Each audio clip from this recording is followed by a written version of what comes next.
tayo doon ha, kay Kayo yan ha. Wala akong alam doon ha.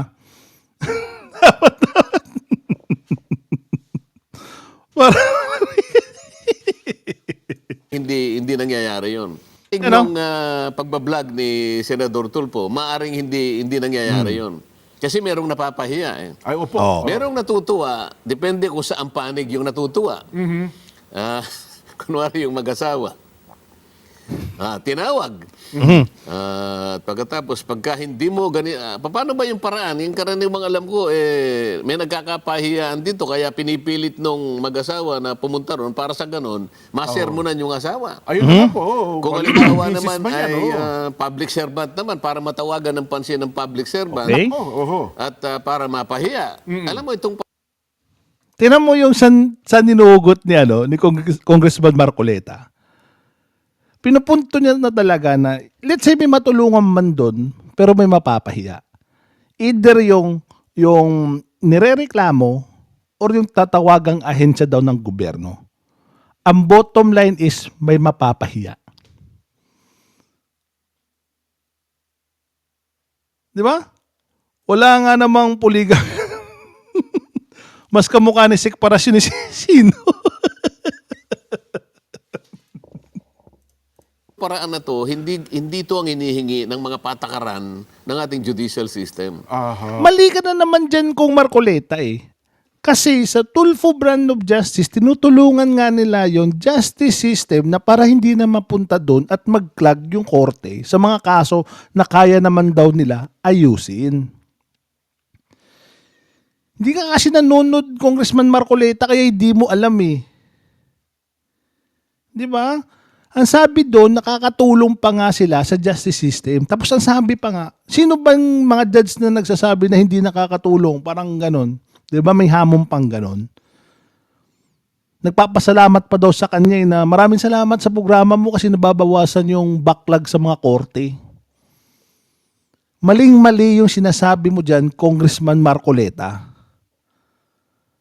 Pero nagpa sila ng good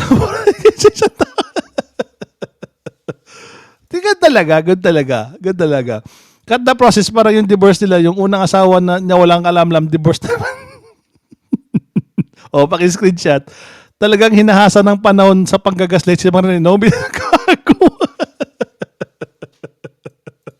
Kailangan yung observance ng due process. Pareho dapat ang pagtingin mo, yung pag-ventilate ng mga facts. Pati ang pagpoproseso mo, dapat parehas ka. So dapat ganun pala ito tinatrato. Oho. Ganun ang trato. Ngayon, kung halimbawa, ikaw yung gumagawa niya, so ikaw ang prosecutor, ikaw ang judge, hindi pwede yun eh. Hindi pala pwede yun, Congressman Marcoleta. Nakakatulong naman na. At parang wala naman silang hinuhusgahan doon kasi pinag-aayos lang naman nila. At saka kasi, ang katwiran ng mga tao kasi parang mabagal daw yung justice system natin. Parang hindi daw pinagpapasapasahan lang daw yung mga kababayan natin, mga pobre, inaapi daw. Pero tandaan nyo yung sinabi ni Congressman Marcoleta. We could never substitute anything sa justice system natin. Kasi isa lang yan. We could not have another form of justice system. Kasi isa lang yung justice system natin. Yan yung sabi kanina ni Congressman Marcoleta. Kaya nga sa justice system natin, merong prosecutor, merong defense counsel, merong huwes na mamamagitan. Opo. Pero siya naman namamagitan eh. Siya nagme-mediate eh. Di ba meron pa nga doon nagsisigawan doon eh. Hindi na ko nga yung nagsisigawan na yun. Nasa content ko yun eh. Asa na ba yun? Hindi nila nire-respeto yung judge, jury, and everything eh. Asa na ba yun? Dito yan eh. Dito. Ayan.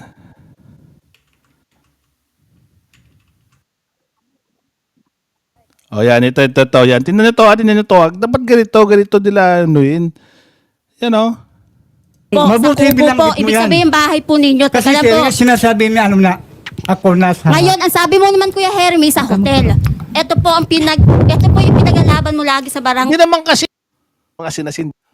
Huli mo sa bahay. Hindi kami ang sinungaling Magkatato. kayo. Ngayon biglaan Kayong pagdating kay lahat, kay sinungaling Sir kayo. Tulfo, nagbabago Pati ate yung mo, iba-iba pati yung si Veredis, sinasabi pati mo. si Marisol. Paano mo nasabing kinulam? Ito na lang po. Paano mo sinabing kinulam ni Mga tatay? sinungaling ka. Di ba? Ganyan sila magpaayos dyan.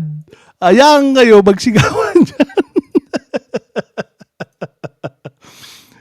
Opinion di ba? Opinion justice yan. Ikaw na judge, ikaw pa prosecutor, ikaw pa defense, tawag doon tres. Locus, focus.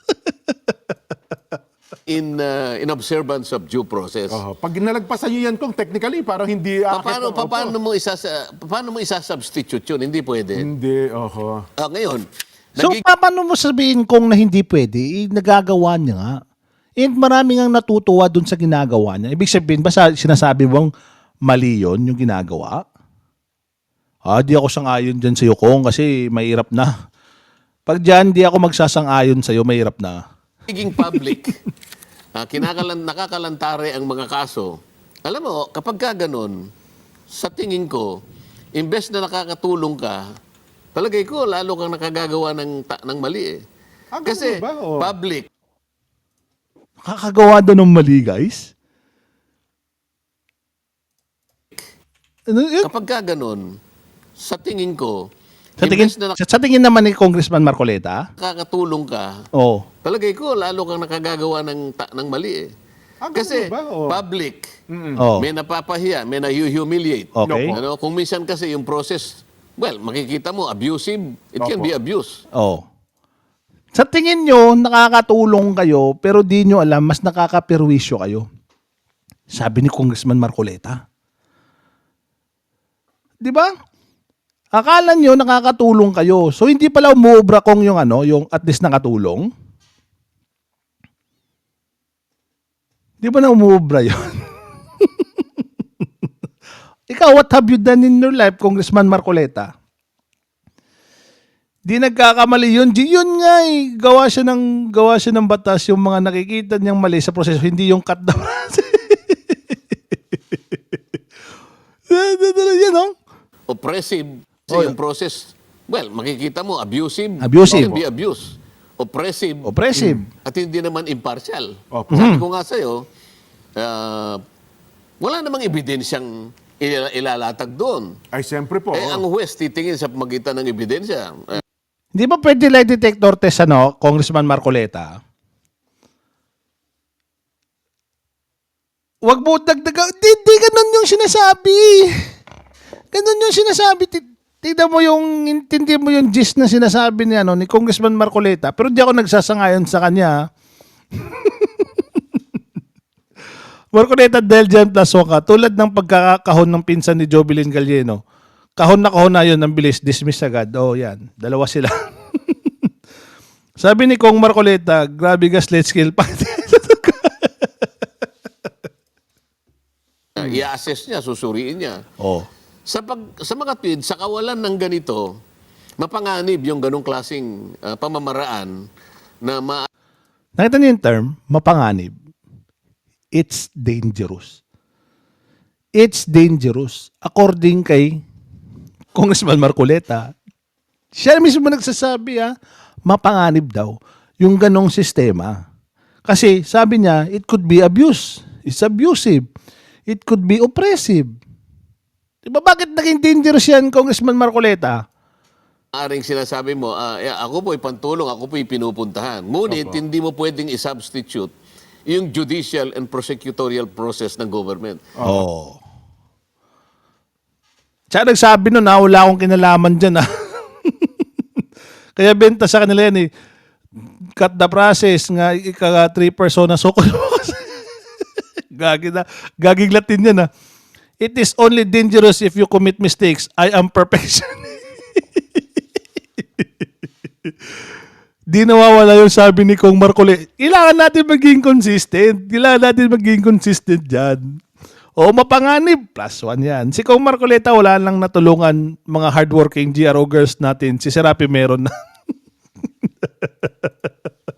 ito refleksyon ng kahinaan ng institusyon natin. Ayun, opo. At nababypass, ang lalong humihina ang institusyon natin sapagkat binabypass mo. Oh, ito yung pinaka parang kasi nakikita ko sa sinasabi ni Congressman Marcoleta is nakikita na mahina yung justice system natin. Let's say mahina yung justice system natin. So ngayon, ang ginagawa ng programa na sinasabi ni Congressman Marcoleta is nababypass yung pinaka-justice system.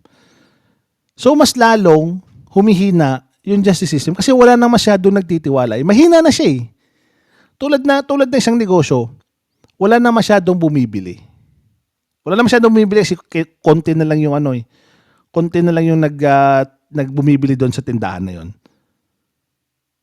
Ngayon, may isang tindahan pa ulit na umusbong sa tabi niya. So mas lalo nang malulugi yun.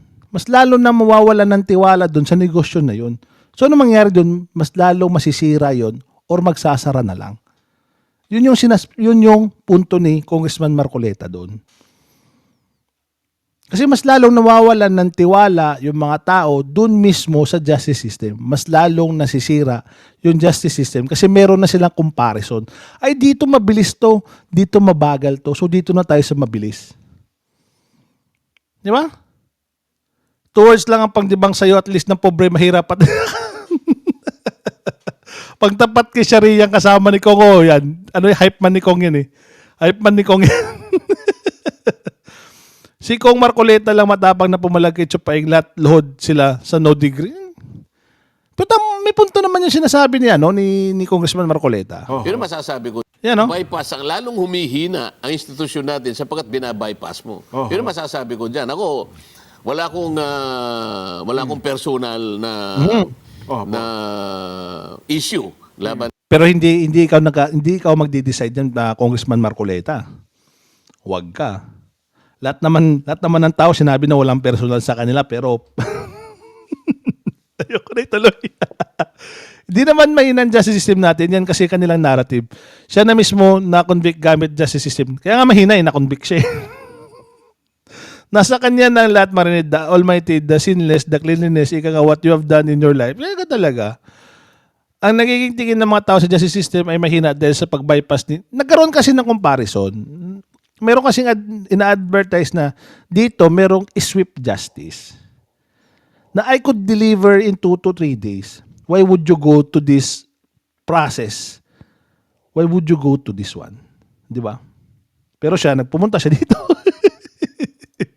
Kay Senador Tulfo. Ngunit, sa nakikita ko, yung pamamaraan na yan, it does more harm than good. Oh. Net positive. Net positive. Ang sabi ni Congressman Marcoleta, it gives more harm than good. Which is yun din naman sinasabi natin. Hindi porket nakatulong ka is okay na yun. Ano naman nangyari doon sa kabilang panig? Ano naman nangyari doon sa napahiya? Ano naman nangyari doon sa nahusgahan? Magbibigay pa ba tayo ng example nun? Ang dami natin kung magbibigay tayo ng example, napakadami natin example na mabibigay. Still, nagre-rely pa rin siya sa sistema. Yes. Kasi alam niya, the system works. Di ba? Kasi, hindi naman yung conciliation na hindi mapapayapa eh. Opo. Hindi mapapayapa. Walang kalutasan talagang makikita. Pero ang sabi kasi ng iba, hindi, Jen at Kong, kasi doon pag lumapit kami, mabilis eh. Sa loob ng 1 oras lang ng kanyang programa, nasasagot agad kami. Halimbawa kami, hindi kami pinasweldo, gwardiya kami. Halimbawa, yan. Magandang tanong, magandang punto. Isang buwan kami napakababa ng sahod. Kapag tinawagan po yung hepe namin, natatakot eh. Kaya ang nangyayari ngayon, lahat ng benepisyo namin na ibibigay at kung ano-ano pa, tsaka... Palagay mo na nangyari yun, halimbawa. Opo. Nangyari, isolated case. Yung boss mo na sinumbong mo sa kanya, halimbawa, magtatanim siya ng galit sa'yo. Maring hindi galit, ngunit hindi ka na niya siguro opo. titingnan kagaya ng yung pagtingin niya dati na isang mabuti kang tauhan, halimbawa. Sapagkat gumawa ka ng paraan na imbes na halimbawa kausapin mo siya at daanan ninyo sa conciliation sa paraan na maliwanag. Pero ba't ididibang ko dito si Congressman Marcoleta eh? Paano ko sabihin na nag-usap na kami, Congressman eh, hindi pa rin binigay ng amo namin yung sahod namin eh. Duman na kami din sa mga usap-usapan na yun eh, pinapasapasaan lang kami. Yan kasi laging sinasabi. Pinangakuan kami pero di naman tinutupad eh. So out of the question na yan yung mag-usap-usap pa kami. Kaya nga habang may natutulungan sila, nagdadagdagan naman ang may ayaw sa kanila. Di ba? It's the same. MLB at 24, shoutout sa'yo. Panag na maayos din. Maayos po, Nang oo. walang mapapahiya. Eh, hindi ganun ang ginawa mo eh. Maaring ang isang partido ay nagkaroon ng madali ang resolusyon sa panig na yon. Ngunit yung kabilang partido ay merong problema doon. Oho. Nagkaroon naman ng masamang impresyon yung kabila. Opo. So, ano ngayon ang epekto sa lipunan as a whole? Oho. Hindi ba? So, hindi nagkakaroon ng estabilidad ngayon. Nagiging public ang pagre-resolba. Hindi ganon yung patakaran ng ating judicial system. Di ba ganun yun? Di ba dapat kailangan malaman din natin yung problema ng mga mag-asawa? Di ba dapat malaman natin din yung kabit ng kapitbahay natin? Di ba dapat malaman din natin yung kapitbahay natin is yung nanay niya at siya is nag-aaway at Di ba natin kailangan yun? Parang kailangan natin yun. Kagaya ng 4K na labor dispute lang sa RTD na Laos, pumunta mo sa Senado, yung landmark. O dapat malaman natin importante yung chismis sa buhay. Oo, kailangan natin yan. Hindi mo kasi alam, ito si Congressman Marcoleta, maraming di alam to eh. Tuturuan kita, Congressman Marcoleta.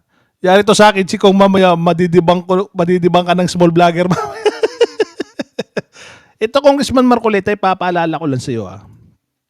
Punta sa mga Sa mga kabitan. Gaya nga po ni Sir, gaya nga na sinabi ni Sir Rafi, ang daming chismosa. Talagang papapakin nila yung mga kabit-kabitan na yan. Kasi talagang nagpa-viral po, napansin din po namin, talagang nagpa-viral po yung...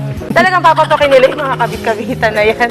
Kasi talagang nagpa-viral po, napansin din po namin, talagang nagpa-viral po yung mga kabit-kabitan na yan. Kasi talagang nagpa-viral po, napansin din po namin, talagang nagpa-viral po yung...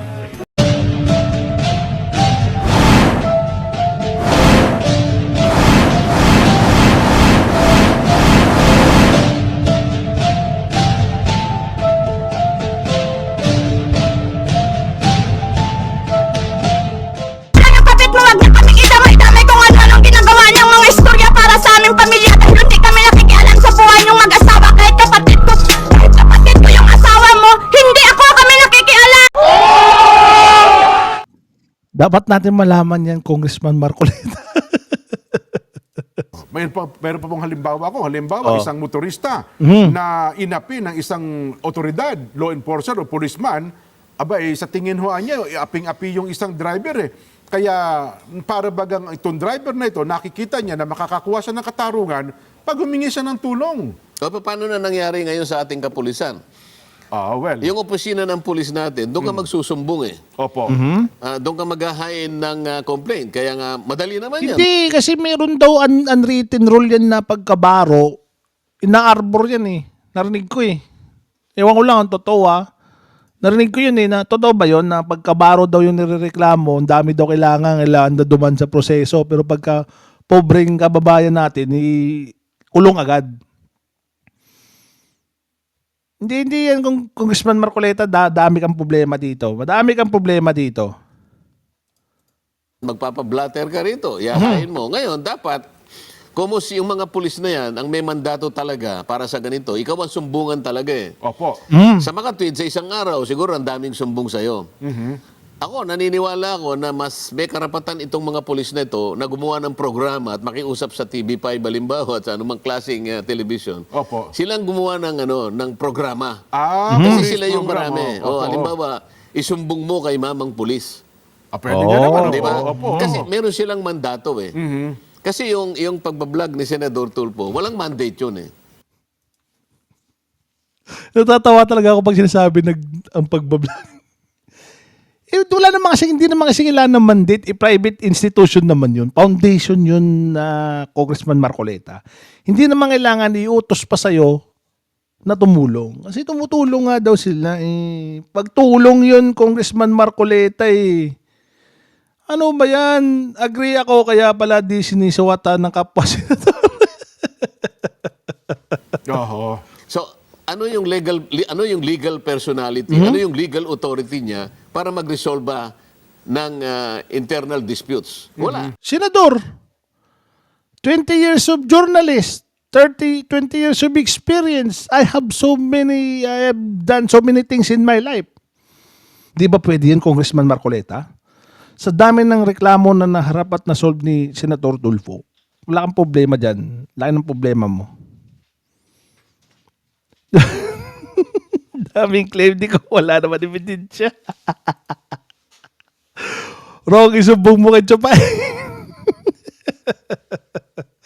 Tulfo brand of justice, legal yan, kung ano ka ba kung?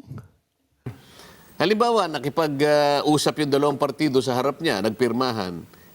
Yung bang dokumento na yun, merong legal bearing? Oo. Wala. Binding ba? Wala naman. Oo. Hindi binding yun kahit saan. Sapagkat, Hindi naman sila nagpipirmahan doon sa harap nila actually. Ibibigay niya pa rin sa ibibigay niya pa rin sa barangay, doon pa rin sila magkaharap.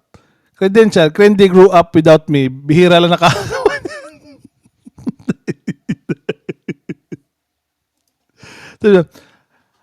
Alam mo ba, isa sa mga nagawa ko, lumaki yung anak ko na matinong tao kahit wala ako.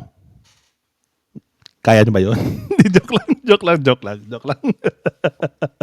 Oo ka naman, kung Marcoleta. Tulad ng sasakyan na pinagawa privately ni General Katapang, na sira-sira si Gen Katapang, in the end, ang gumawa ng maling resibo yung nagsumbong. Ayun, kawawa si Odette. Hindi daw hindi daw tinignan na maayos.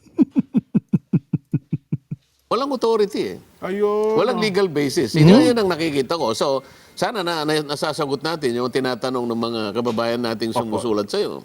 Pero ang tanong nito, kung bakit kaya tayo nahulog sa ganong sitwasyon? Yan yung magandang tanong. Bakit nahulog tayo sa ganong sitwasyon? Bakit?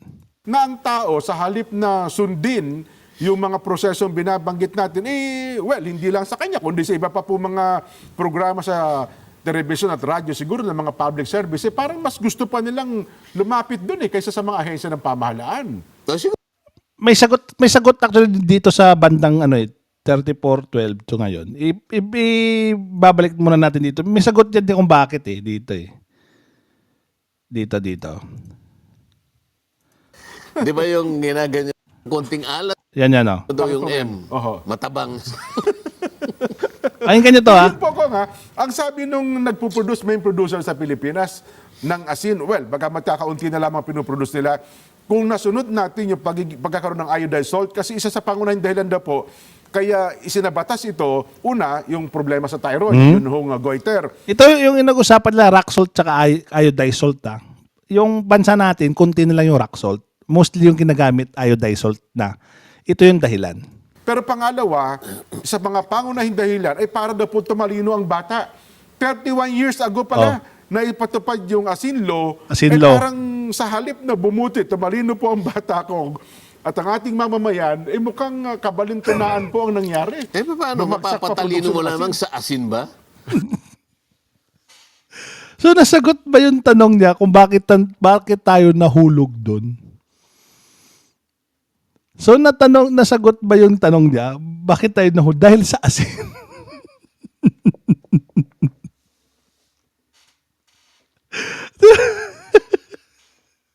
Dahil sa asin law, nag-iodize kasi may research daw na magpapatalino sa atin yung asin.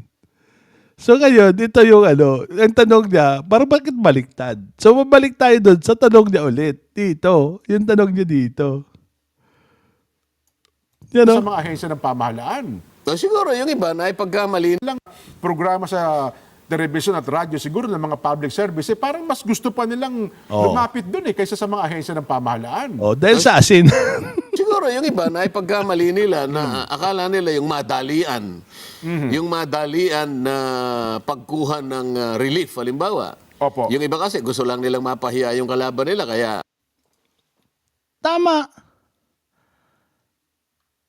O dahil sa asin, wrong science pa yan. Parang si Juan Pablier ata nagpasa nun. Gandang umaga si Maria Constantino. High blood pressure. Half banat ba dito?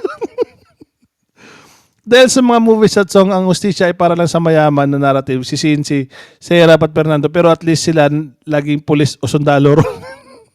Di kasi nagkaroon kasi ng stigma ng ganyan eh. Lecheng iodine salt yan. Buti di ako lumaki ng iodine. Gagi. Let us spray. Here you go. Ba't pinagdasa? Ayaw mo ba mapaya kaaway mo? Di ba, din yung tanong kahapon, tulad sa content natin kahapon, yung kay Kalbo, yung kay Mr. Clean. Ang tanong ko doon is, ano yung purpose niya? Bakit pumunta siya doon sa programa? Kasi una sabi niya, ayaw niya maghiwalay sila. Wala sa isip niya maghiwalayan sila ng asawa niya. Or yung kinakasama niya. Pero sa dulo, ayaw na rin sila magkaayos. So ano, ang pinaka-purpose nila? Posible ito, isa sa mga sagot, yung sinasabi ni Congressman Marcoleta. You know?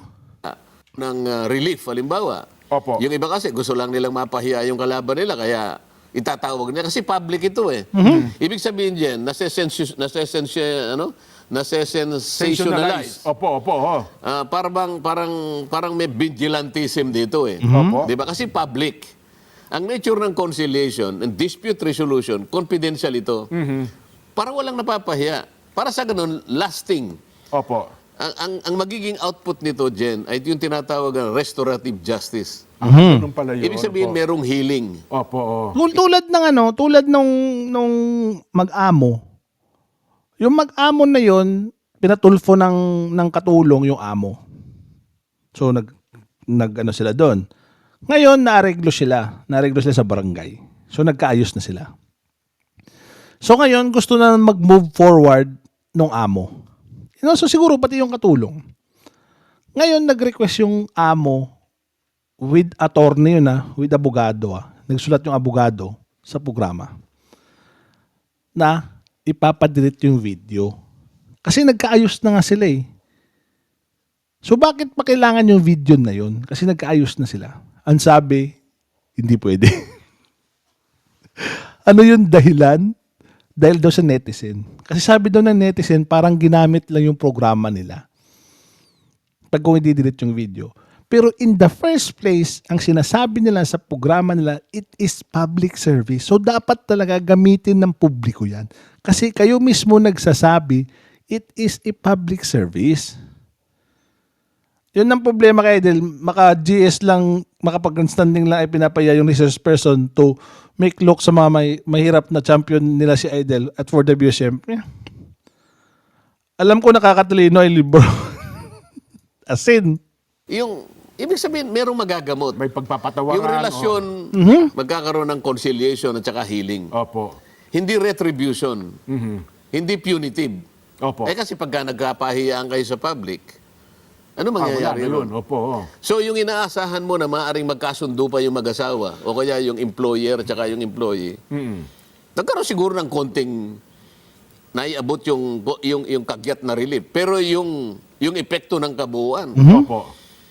merong isang void doon, merong isang nasaktan. Hindi lang yan Congressman Marcoleta. And it is always available online. Unless masyado silang napahiya, tulad kay Kanlog. Yung ganyang dispute will always be available online unless damaging masyado.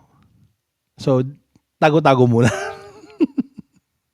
Yung taong involved doon ayaw makita, wala naman pinirmahan yung tao na kontrata waiver na pinalabas. Hindi, meron yan.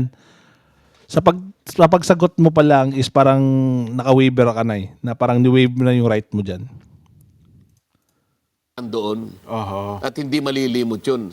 Maring matagal bago o maring hindi na Hindi talaga. magkakasundo kahit kailan. Lifetime na yun. Ito yung problema eh. Yes. Siguro pwede nating gawa ng example dyan. Opo. Ayan. Nung panahon ng matandang Roma, Opo, Roman Empire. Ancient Opo. Rome, yung Opo, opo. Roman Empire. Alam mo yung mga gladiators, di ba? Ay, opo, oo. Pupunta ako doon, pupunta ako doon. Nandun ka doon sa, ano yung tawag doon sa mga yung audience, yung gallery. Ayan. Kasi, yung panahon ng Roman Empire, mga barbaric yung iba dyan. Ay, opo, oo. So, gusto nila yung patayan. May gumawa pa ng pelikula niyan. Yung Opo. gusto yung bumuhos ang dugo, yung pugutan ng ulo. Ligwak, oo. At kapag ka merong napatay doon at lumigwak ang dugo, palakpakan pa yun. Yes. Tuwan-tuwa sila doon sa spectacle na yun. Opo. Hindi ganun yung pagre-resolve ng ano eh. Hindi ganun ang pagre-resolve. Maring yung public napapantasize dito sa ganito. Maring natutuwa siya eh. Pero pag Maraming tiningnan mo, hindi ito yung kailangan. Hindi ganito. So sinasabi ni Congressman Marcoleta is what they're doing is entertaining. Nakakahatak sa tao. Pero it doesn't mean yan yung tamang gawin. 'Di ba? Yes, it could attract a lot of views. It could attract a lot of people. Pero ang tanong diyan, is it the right thing to do? How does it affect the people involved? And how does it affect our society in general? Di ba? For entertainment nga, ayaw ba niyang ma-entertain ng mga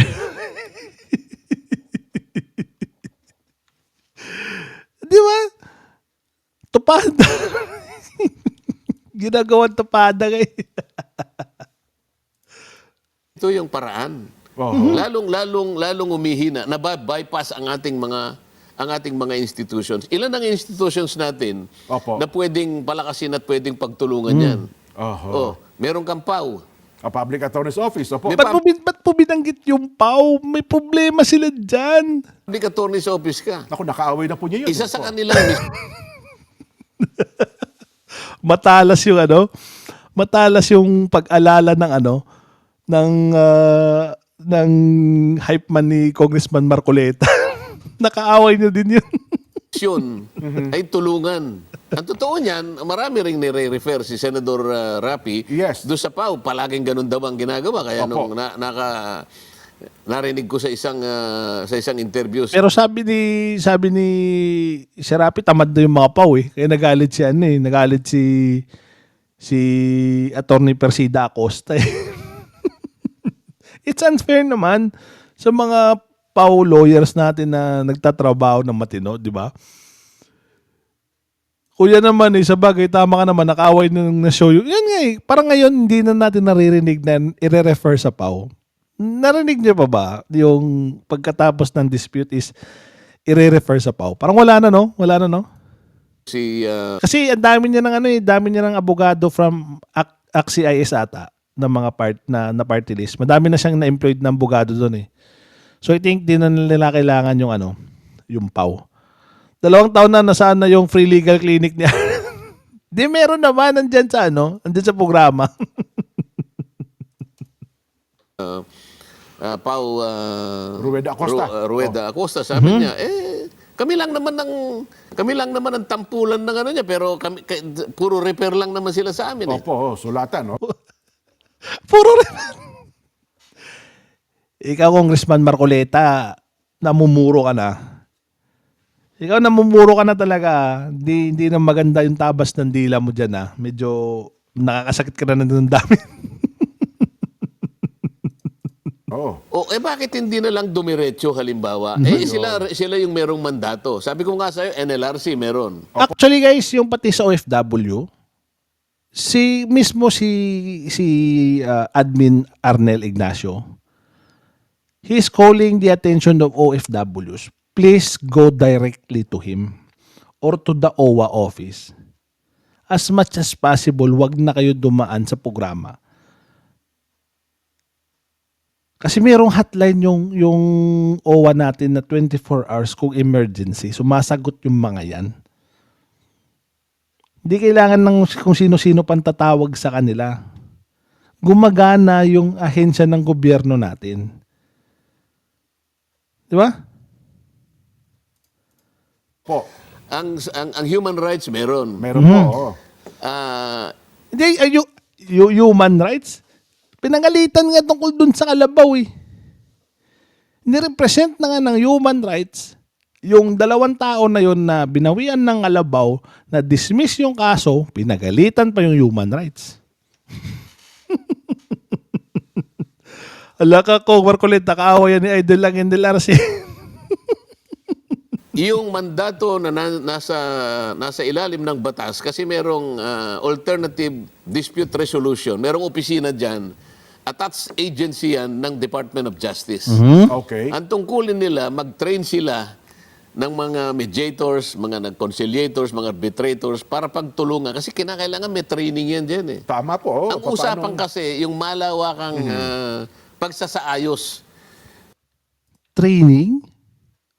20 years nasa journalist yan, Congressman Marcoleta. Ang dami na na-experience niyan. Ang dami ng reklamo na inayos yan. Ikaw ba?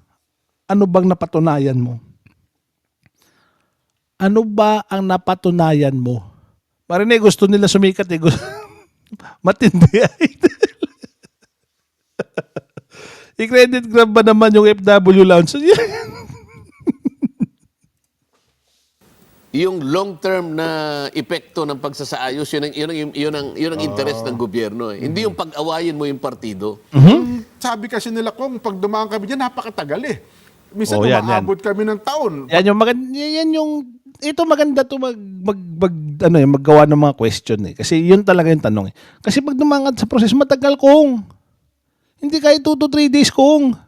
Parang sa tingin namin, Yun ang proseso eh. hindi na kami nakakatanggap ng hustisya eh. Yun ang proseso kasi Jen. Kaya baka namamali, nalilisya yung mga kabayan natin dahil sa gustuhan lamang nila na madalian. Kung matagal yan, kasi yan yung proseso. Bakit? Pag pumunta ka dun sa programa, wala bang proseso? Anong proseso? Pumila kayo. Tapos nyo pumila, pupunta kayo dun sa booth, ikakwento nyo yung reklamo nyo. I-assess yung reklamo nyo kung worthy ba ipopuin dun sa programa or bibigyan lang kayo ng referral. It is also a process. Proseso din yun. So bakit hindi din natin gawin yan sa tamang ahensya na pumila dun at mag-antay? Yun yung proseso eh. Yun ang magagawa natin. Yun yung proseso natin eh. Di ba? Pagtatanggol ko na another pinagsasabi mo kung Marcoleta, at least nakatulong.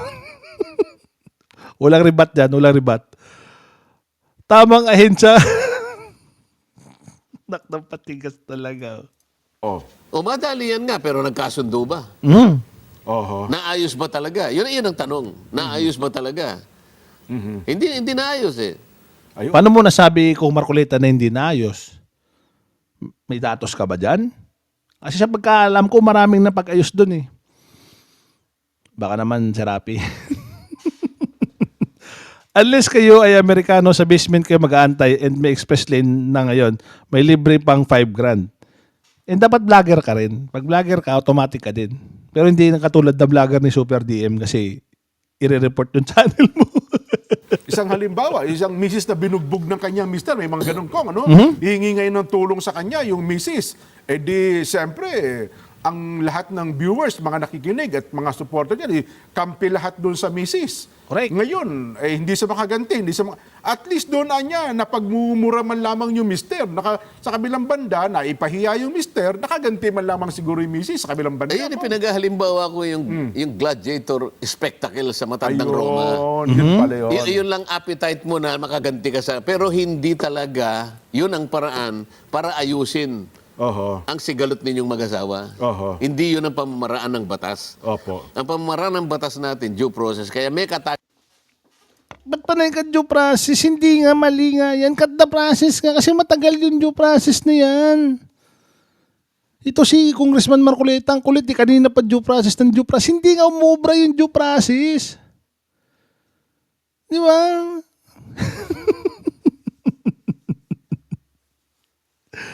Mas maganda, dan sila sa programa mag-away na dalawa. Ilabas niya yung kabit ni Mrs., ilabas niya yung kabit ni Mr., at kung ano-ano pa. Pagkatapos niyan, okay na yan sila. Are you not entertained? Di ba yun yung sabi sa Gladiator? Are you not entertained? agalan ng konti dyan. Di ba? Ngayon, kapag hindi kayo makapaghintay, Yan. ayun nga, pupunta nga kayo doon. Ngunit, ang tanong natin, hindi po substitute yun ng ating judicial system. There can never be a substitute to our judicial system. Yan yung sinasabi ni Congressman Marcoleta. Hindi yan substitute. Pero, bakit may pangalan na siya, Tulfo Brand of Justice? Kung ang tanong nila, Jen, ay yung concern nila, tama ba yun? Hindi siya substitute ng ating mga korte at ng mga piskal. Sa mga tweed, walang basbas ng batas yun. Yung method ay arbitrary, Jen. Opo. Sabi ko nga sa'yo, pangkaraniwan abusive, oppressive, sapagkat hindi ino-observe ang due process dyan. Kung sino yung papapahiya, ay mapapahiya. Ewan ko kung nag-training siya sa conciliation. Kasi, Gagawin namin training yun, Congressman Marcoleta. Good morning sa'yo, Yorsky. 20 years naging journalist yan. Dadalhin nyo pa din yung mga bata para mas madaming views. So, payakin nyo yung bata. talagang pinag-aaralan yan. Hindi ka pwedeng maging mediator, hindi ka pwedeng maging arbitrator, conciliator kaya kung hindi ka nag-training. Pangkaraniwan, mga abogado ito. Ngayon, kung wala kang kasapatan na training dyan, at ang gawain mo lang para takutin mo yung para lang mapilit mo yung tao na ibigay. Very timely talaga ito yung mga sinasabi ni, ni Congressman Marcoleta. Takutin mo. Ano yung content natin noong nakaraan? Yung si Paul Luna, may nabagsakan yung building nila. Anong ginawa sa kanya? Ay, di, pag pinatawag ka sa Senado, pupunta ka talaga. Kahit saan ka man sulok ng mundo, Pilipinas, pupunta ka talaga. Yung gusto nung kabila. Opo. Wala namang ganung proseso ang ating mga batas diyan. Meron pa mga pagkakataon ko, halimbawa, siyempre, isang tao na inapihaliwa ng pulis, siyempre, takot siya. Otoridad yun may baril, hindi siya makakibo. Siguro, ang nagawa na lamang niyang kaparaanan para makaganti man lamang, kahit papaano, lumapit doon sa programa, para yung pulis na yon na umabuso sa kanya, ng api sa kanya, ay apihin din doon sa palatuntunan. Pero na-monitor ba natin yung mga ganyang klase? Ano naman ang nangyari kaya? Binalik ang... Maganda yung mga babalot ni Congressman Marcoleta, no? So, anong nangyari? Pagkatapos ma-ere, anong nangyari? Kaya ng polis naman yon. Maaring mangyari rin yon. Posible po Maaring yun, hindi ngayon, ngunit sa mga susunod na panahon, baka may mangyari uli. Ito yung sinasabi natin. Ayun. Ang kinatatakutan natin, kailangan kapanatagan at estabilidad ng lipunan. Hindi ka gagawa ng isang bagay na maaring panandalian na bigyan mo ng konting resolusyon. Ngunit yung pangmatagalan, hindi ka nakakasiguro na walang babangon uli na problema dyan, na baka mas malala pa sapagkat hindi na ayon doon sa inihingi ng ating mga institusyon. Very on point si Congressman Marcoleta dito, tulad ng sinasabi, he's giving a solution, but it's a band-aid solution. Tulad ng in-example niya dun sa Tulfo Brand of Justice niya, yung ORCR. Yes, nabigay mo yung ORCR ng tao na yun na lumapit sa'yo. Paano naman yung kubuang tinatawag mong broken system? Naayos ba? Hindi. Gawin pa din. Di ba? Ganun pa din. Ano mangyayari? Paisa-isa pupunta sa'yo? It doesn't work that way, guys. Ayun. Kung paano ayusin at re-resolbahin Yan. sa tamang paraan. Opo. At sa paraan ay tinatadhana ng mga batas. Bago ako lumipat